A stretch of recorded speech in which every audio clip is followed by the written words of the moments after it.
Bem, hoje a gente vai dar continuidade e é um assunto bastante difícil, bastante delicado, bastante sensível e é um assunto que nos faz estudar bastante, porque não podemos ser levianos nesse assunto, porque é uma dor que somente quem já passou sabe. O tema hoje é amor descartável ou aliança inquebrável.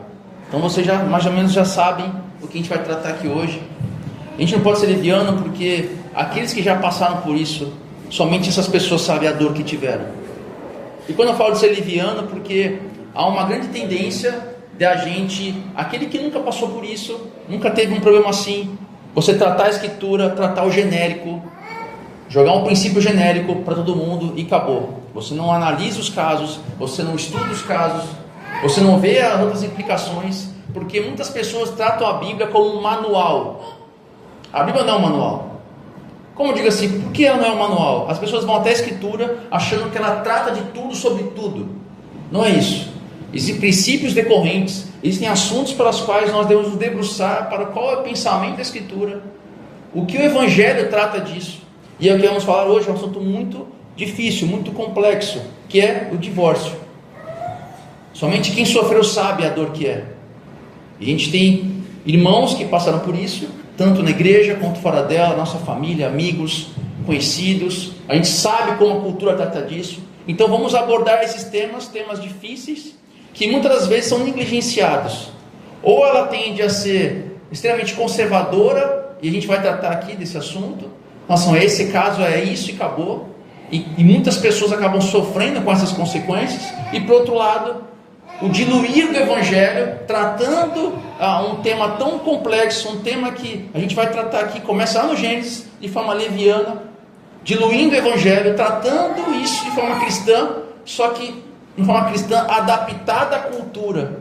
E quando a gente já falou aqui várias vezes, se nós somos iguais à cultura, a gente não salva, não ilumina, a gente é mais do mesmo. Então não façam que ninguém queira vir aqui, queira participar, queira entender do Evangelho.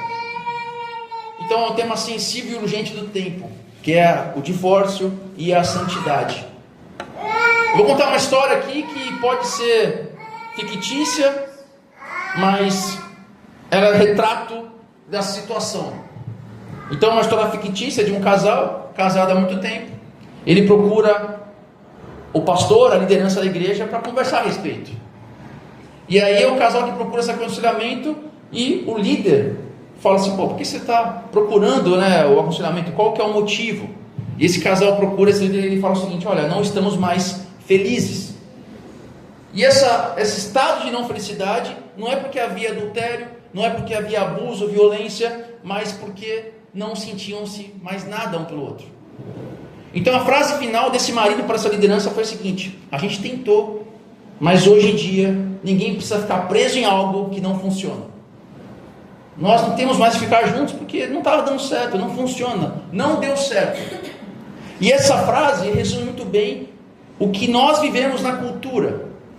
Nós vemos aqui essa era do descarte, descartamos coisas, passamos a descartar pessoas, e descartar pessoas que são tão próximas que as alianças já não têm mais sentido.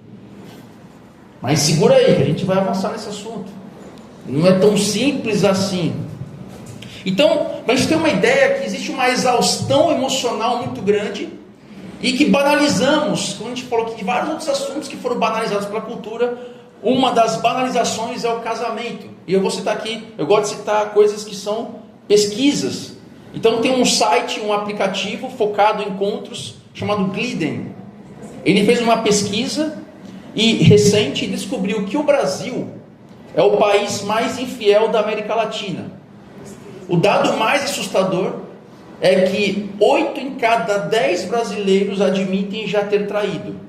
E que 70% dos entrevistados acreditam que é possível amar o parceiro e ao mesmo tempo ser infiel a ele. Olha só o ponto que nós chegamos.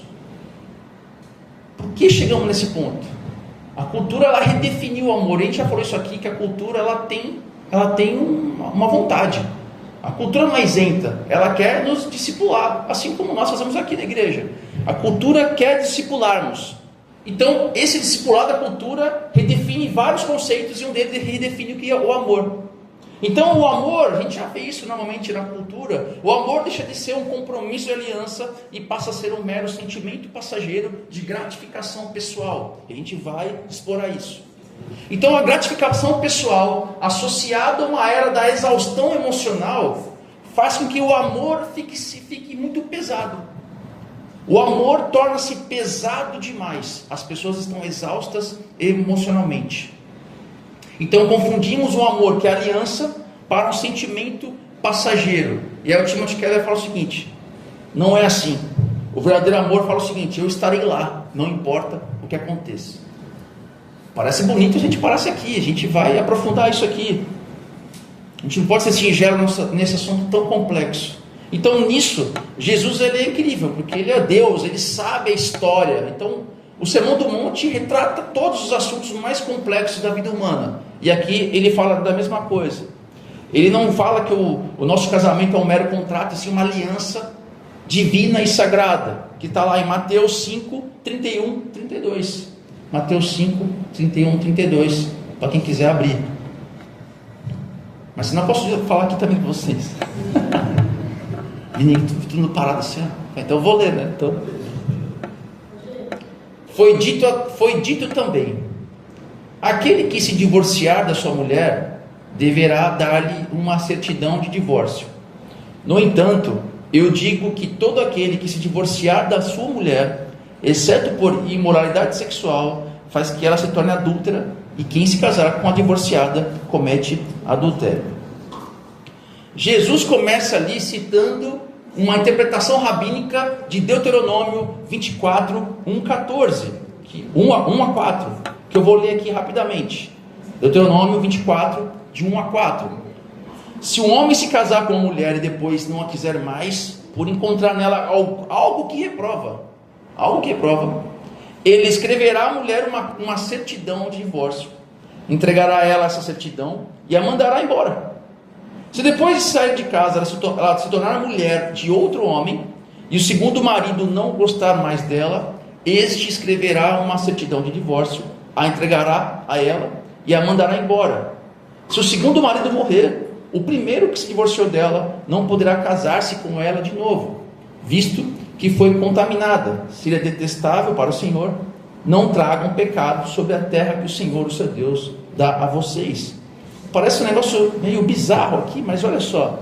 Se está aqui, porque era uma prática comum de dispensar a mulher e deixar ela, Deus dará. E às vezes essa troca poderia voltar ao primeiro marido, olha só que loucura. Então Moisés aqui, ele não ordena o divórcio, ele apenas regula uma situação caótica que já existia para proteger a mulher. Imagina vocês, hoje a mulher já sofre diversos tipos de abuso. No Brasil, que é um país que tem legislação para isso, acontece vários abusos. Imagina você, numa cultura tribal, o quanto abuso tinha. A mulher não tinha valor nenhum. Então aqui ele regula uma situação caótica para proteger a mulher de um ambiente totalmente prejudicial a ela. Só que nessa época de Jesus passou-se séculos até chegarmos na época de Jesus. Então, como a gente sempre disse aqui, os fariseus, os líderes, eles faziam interpretações da lei, porque a lei em alguns aspectos ela era direta. Então eles faziam interpretações da lei, e muitas dessas interpretações era para se eximir de uma responsabilidade.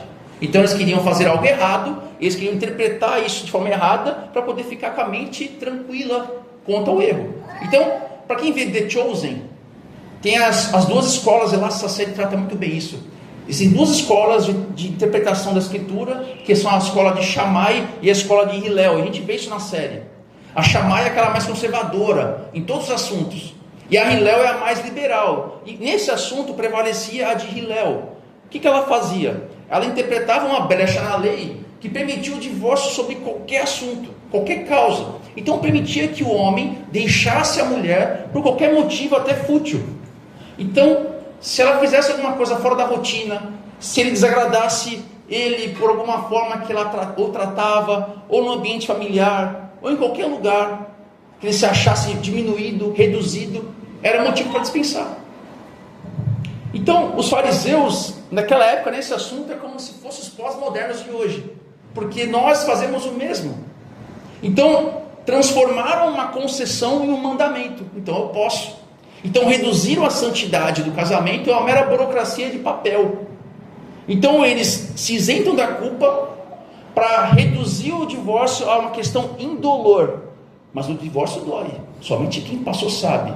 Mas quem quer cauterizar a consciência do pecado, meramente coloca o divórcio numa situação indolor, para qualquer insatisfação. Então a cultura exatamente ensina isso a nós fazermos o mesmo. Tudo isso em nome de uma suposta liberdade. A gente já falou aqui, fora de todo mundo está escravo a alguma coisa. A pessoa que se acha livre, ela não é livre, ela é escrava de algo. Nós como cristãos somos escravos de Jesus. E por sermos escravos de Jesus, nós somos de fato libertos. Mas o mundo não entende isso. Ela nos vê como escravos. Então vivemos hoje nessa era de Hillel. O divórcio se tornou epidêmico e socialmente aceito. E a sociedade aceita isso de uma tranquila.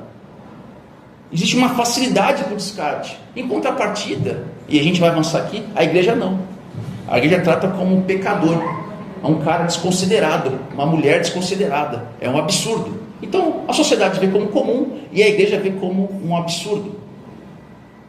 E aqui eu não posso ser leviano, porque existe uma linha tênue aqui entre eu diluir o evangelho, aceitando qualquer condição, ou ser conservador e estraçalhar as pessoas por um ponto específico que a Escritura trata aqui. Mas o divórcio hoje, ele se tornou muito mais que uma doença. O divórcio não é uma doença, é um sintoma que mostra o quanto duro é o coração da pessoa, o quão duro a pessoa se torna, porque o relacionamento faz com que a pessoa se transforme e não se endureça. E esse problema do divórcio deixa marcas, e somente quem já passou por isso sabe. Se a pessoa foi vítima ou parte, existem marcas profundas que não só atingem essas pessoas, mas todas as pessoas em volta possuem marcas profundas disso. E a gente vai aprofundar esse texto. Então, qual que é a resposta de Jesus? Jesus fala assim: no entanto eu digo.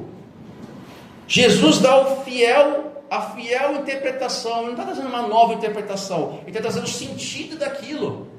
Jesus, ele não vai em Moisés, Jesus vai no Gênesis para falar disso. Ele fala: olha o seguinte, o que Deus uniu não separa o homem. Ele volta lá no Gênesis. Antes da lei já existia o objetivo de os dois serem uma única carne. E aqui a gente vê o Timothy Keller mais uma vez, porque ele escreve um livro sobre casamento. Ele faz um contraste entre contrato de consumo e aliança perpétua. O mundo transformou o casamento num contrato de consumo. E numa relação de consumo tem o quê? Tem o fornecedor e quem consome. Então esse vínculo dura só o tempo necessário que o fornecedor possa suprir as necessidades de quem está consumindo. Então você consome, ele fornece, consome, e esse preço vai até onde acaba o compromisso. Se esfria o produto, você devolve. O iFood entregou, está frio, eu não quero, vou devolver. Se o custo desse relacionamento fica pesado, você descarta. Mas Jesus eleva o casamento a uma aliança, e a aliança perdeu o sentido. É uma aliança perpétua. O nome aliança já dá esse sentido de perenidade. E o relacionamento, por ser perene, ele ultrapassa o próprio indivíduo. Porque o compromisso não é mais com o indivíduo, é com o relacionamento. Então não é mais a necessidade da pessoa que fica em primeiro lugar, e sim o relacionamento, porque agora os dois são um. Existe uma mente que pensa por dois. Então essa aliança é baseada não na pessoa, sim no compromisso. Mas aí eu vou entrar nos pontos específicos aqui. Se eu acabasse aqui agora, seria complicado. Mas Jesus não é insensível à maldade humana. Jesus, ele não só abre uma exceção explícita aqui, que ele fala no texto o quê? Imoralidade sexual, porneia. Então, por que ele coloca explicitamente aqui? Porque ele fala o seguinte: olha, quando você adultera, e ele fala isso, a Escritura fala isso sempre no Antigo Testamento, que o povo de Israel adulterou, prostituiu-se para outros deuses. Quando você coloca Deus em segundo plano, é a mesma coisa que um divórcio, um adultério que gera divórcio. Então, Deus, Jesus, que é Deus, ele coloca no mesmo relacionamento o povo de Israel e aquele povo que estava fazendo entre os próprios pares, deixando de amar em troca de prazer pessoal, colocou-se acima de um relacionamento. Então, da mesma forma como Deus trata o povo, ele quer tratar isso com a gente também. quando existe a imoralidade, ela rompe esse princípio de uma só carne. Da mesma forma como o povo adorava outros deuses e colocava Deus em segundo plano, assim quanto o relacionamento humano da mesma forma, está ferindo esse relacionamento de uma só carne. Mas eu quero ir além aqui, porque muitos da teologia reservam o entendimento do divórcio apenas para imoralidade sexual. Mas nós temos que aplicar a Bíblia não só nos princípios gerais, mas temos que tomar cuidado com as zonas cinzentas. O que são zonas cinzentas? Aquilo que a Bíblia não é tão clara assim. Existem zonas cinzentas da Escritura que nós precisamos interpretar pelos princípios decorrentes. E eu pergunto para vocês aqui, e os casos de abuso emocional, como fica? E o abuso físico, como fica? E o abandono financeiro, como é que fica? Permanece casado? É essa a recomendação? Fica casado? Não, você tem que ficar casado. Jesus é claro aqui. Não é verdade? O texto não fala de imoralidade sexual. Segura a onda. Casou, se vira. É pecado. Mas o abuso emocional, o abuso físico, abandono, como é que fica? Como é que são esses casos?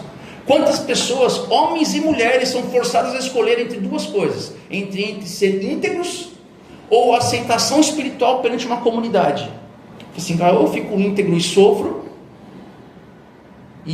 as consequências do divórcio, ou eu permaneço casado para ser aceito espiritualmente por uma ética que a igreja impõe, e aí eu continuo sofrendo no meu casamento.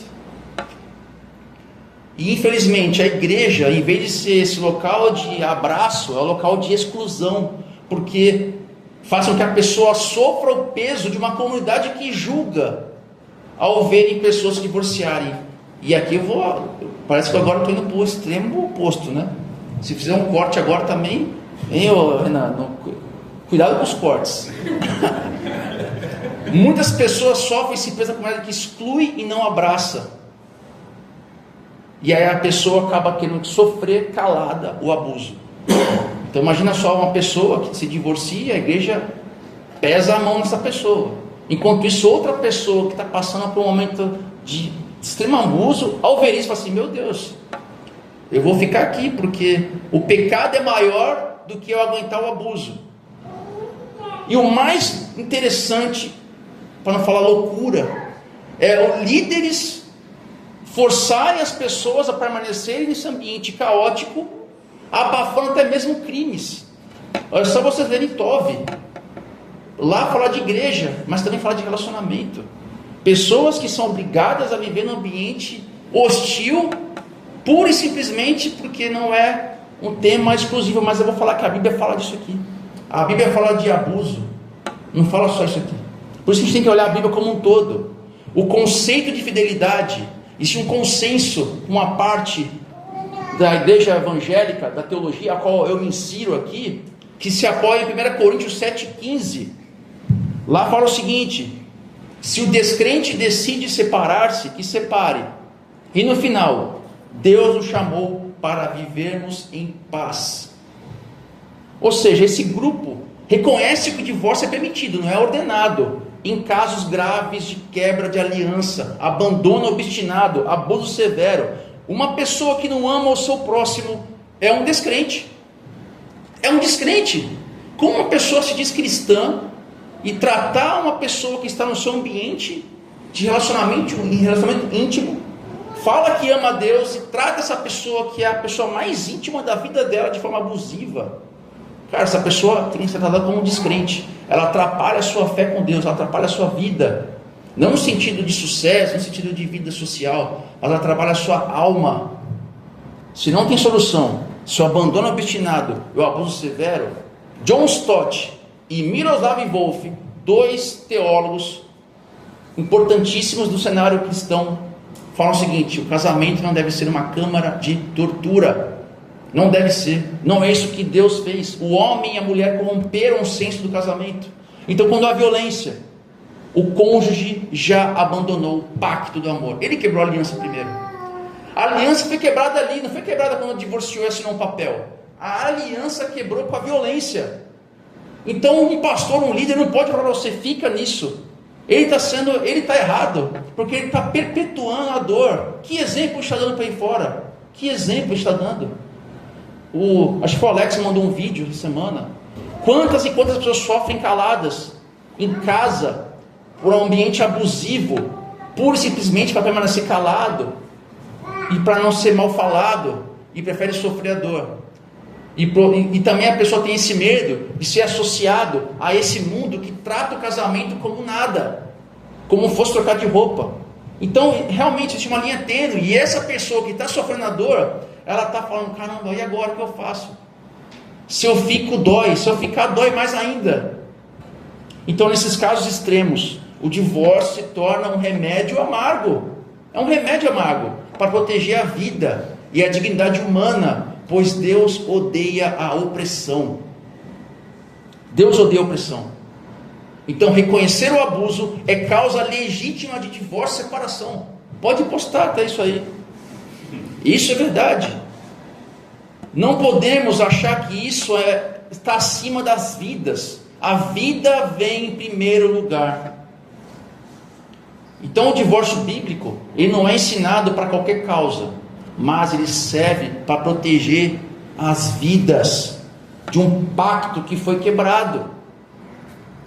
Mas eu tenho uma mensagem aqui. Talvez você esteja pensando: eu já me divorciei, ou o meu casamento acabou em um mar de dor, eu sofri, eu tenho marcas para a vida toda. Jesus tem a seguinte mensagem: ele não veio só para aumentar o padrão ético. Olha, ser crente é isso aqui, ó. Aí o cara fala: puxa vida, agora era isso aqui, e agora é aqui. Eu tenho que viver isso aqui em cima. Algo impossível, não é isso. Jesus veio salvar pecadores, doentes. E se tem alguém que sabe que é ser traído, é o próprio Deus. No Antigo Testamento, Jeremias 3,8, Deus usa a linguagem humana e diz que deu carta de divórcio à nação de Israel. De tanto que o povo fazia, se afastava de Deus. Jeremias, coitado. Lê Jeremias para você ver como é que esse profeta sofreu. A gente fala que profeta hoje é só mensagem boa.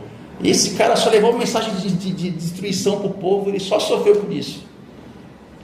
Deus deu uma carta de divórcio, falou assim: olha, cansei da sua infidelidade obstinada. Deus chora quem sofre a dor do divórcio. Então seja você, ou alguém que você ama, alguém que você conhece, seja vítima de um casamento destruído, saiba que o Senhor é o refúgio. Vou contar só algumas histórias da Bíblia que reforçam isso. Lembre-se da graça de Deus. A mulher samaritana teve 5 maridos e ela foi evangelizada por Jesus. Um homem falando com uma mulher samaritana que tinha que recolher água meio-dia sozinha no sol, porque nem as mulheres samaritanas iam com ela. Jesus foi lá e falou com ela e trouxe cura. Ela teve 5 maridos, e o atual também não era. Mas não acaba por aí. E a mulher que foi pega no adultério, Jesus também chegou com mais uma pedra? Não. Jesus estendeu a mão e restaurou ela. Davi adulterou, e ao se arrepender foi restaurado, e Davi era segundo o coração de Deus. Então eu não estou aqui pregando que isso aí tem que ser feito mesmo, não é isso. Cada caso é um caso. Tratemos o evangelho para cada caso. E a igreja não pode ser um tribunal para julgar quem fracassou, mas é um hospital para curar quem foi quebrado, porque a dor do outro pode ser a minha dor amanhã, e quem sabe essa dor desse irmão, dessa irmã, me ajude a não passar pelo mesmo caminho de dor. Há um perdão, há um recomeço, há uma graça, há um caminho. E a aplicação: como podemos viver isso numa sociedade que trata o casamento como um trocar de roupa? Para os casados, para mim também serve, né? Cultive o casamento agindo intencionalmente. Viu, Paulo? Não. Serve para mim também. O casamento é um raio-x. Ele vai expor o pior de você. Olha que legal, olha que incentivo. Tá namorando, tá tudo perfeito. Nossa, que lindo, que linda, meu Deus. Casou, só viu o pior. Né, Renato? Toma banho, né, cara? Quando as crises chegarem, lembre-se do Evangelho. Em Cristo somos mais pecadores. Em Cristo somos muito mais que pecadores do que ousávamos imaginar. mas ao mesmo tempo somos infinitamente mais amados do que ousamos sonhar. Você é muito pior do que você pode imaginar, mas Deus, cara, te ama muito mais do que você imagina. Outra dica para os casados: busquem ajuda, não tomem decisões isoladamente. Isso é comum dos casados. Tá com problema, tenta resolver em casa, porque tem medo de conversar, tem medo de se abrir, e isso virar uma bola de neve, né? Não é igreja, vira uma bola de neve, e acaba tendo medo de ser exposto, tem medo de ser julgado. Não tome decisões isoladamente, não tome decisões em ira, porque na ira expõe o nosso pior ao quadrado, né? Não é verdade isso? Procurem aconselhamento bíblico saudável de pessoas que vocês sabem que são líderes saudáveis. Não procurem os caras aí, algumas pessoas aí, que você sabe que você vai tomar uma paulada, porque ele vai cuspir santidade em você. Tome cuidado com quem você procura ajuda, porque depende de quando você vai pedir ajuda, você vai sair pior do que você entrou, porque ele vai só cuspir santidade em cima de você. Ele não vai ver o quanto você é frágil, porque ele também é frágil. Ele vai se sentir poderoso e vai te humilhar, vai ser até pior. Então cuidado com líderes que se autoproclamam perfeitos. Outra dica importante é: unam amor e verdade. Por quê? São dois pilares importantes. O amor sem verdade é o quê? Mero sentimentalismo. É o cara que passa pano. Ele não quer problema, então ele só passa pano. Não, você está certo. Não, só confirma. Nós homens aprendemos isso cedo, né? Só aceita. Não, está certo, está certo. Eu não faço isso, Paula. Eu estou só falando que eu constatei, tá? Passa pano e a pessoa não cresce. Então é um amor sem verdade. É mero sentimentalismo. Só que a verdade sem amor é o quê? Crueldade. É o cara que não toma banho, né, seu porco? Isso destrói, ó. Viu como ele está chateado? Ó? Destrói o cara. Usem a graça de Deus para perdoar e confrontar com amor. Não é fácil.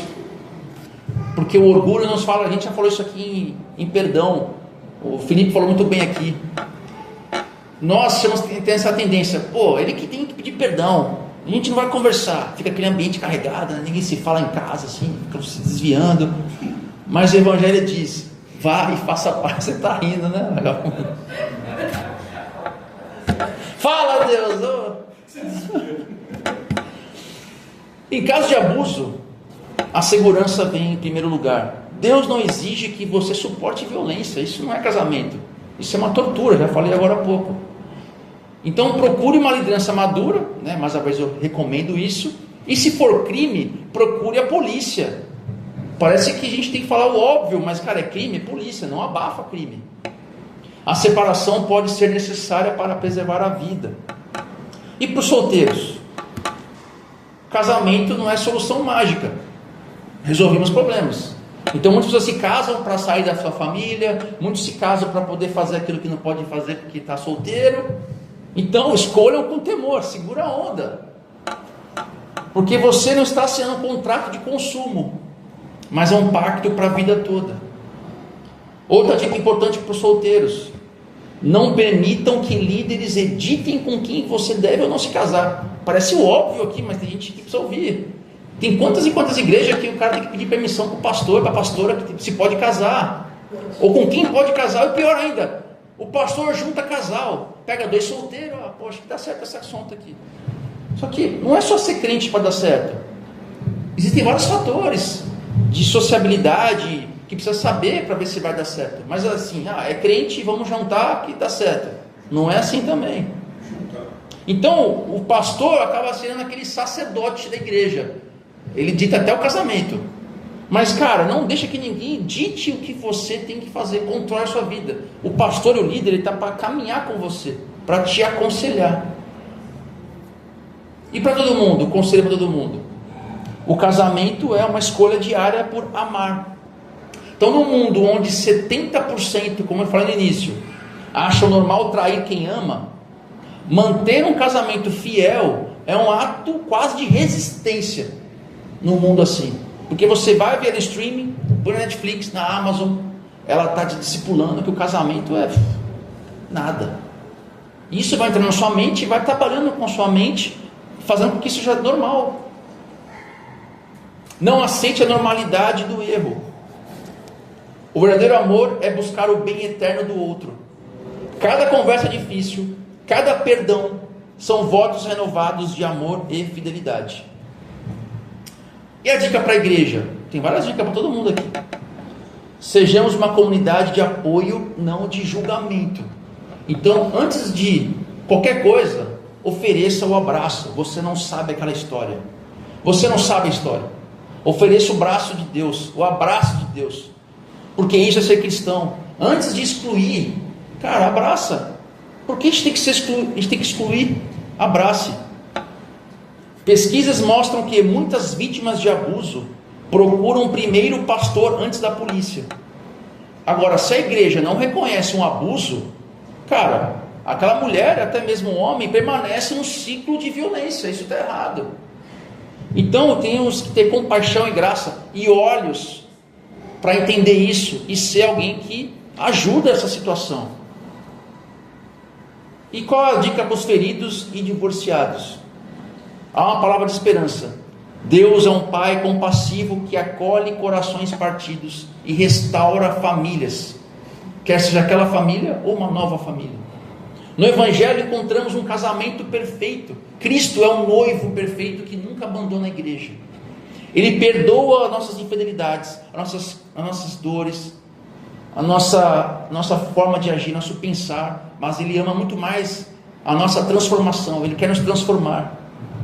A maior força contra o divórcio não são regras, mas um coração cheio do Espírito Santo. Somente um coração cheio do Espírito Santo vence isso. A graça de Deus opera a reconciliação onde há arrependimento e cura para onde há dor. A cultura ensina amor é sentimento, relacionamento é consumo, casamento é revogável, mas o Evangelho ensina amor é decisão de sacrifício, é fidelidade, é fruto do Espírito. Isso glorifica a Deus. Então, nós como igreja aqui, eu já estou me antecipando, falando o nome da igreja, não defendemos o casamento a qualquer custo, mas não normalizamos o abuso. Um ambiente de abuso não deve permanecer o casamento, e a Bíblia dá suporte para isso. Mas a gente defende uma aliança segundo o Evangelho de Cristo.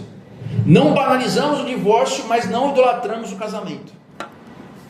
Cristo permaneceu na cruz, Ele não desistiu, foi até o fim, Ele não quis desistir, porque Ele estava olhando para a gente, porque Ele é um noivo perfeito, Ele suportou a dor para esse casamento perfeito. Então que nós possamos aprender, para que possamos transformar os nossos lares nesse ambiente, para que outros casamentos aí fora vejam o nosso casamento e queiram também usufruir de um casamento no Senhor, que não é um casamento perfeito, não tem casamento perfeito. Tem casamento onde Deus trabalha na vida de ambos e assim vivem o Evangelho, mesmo com dor e sofrimento. Amém? Amém.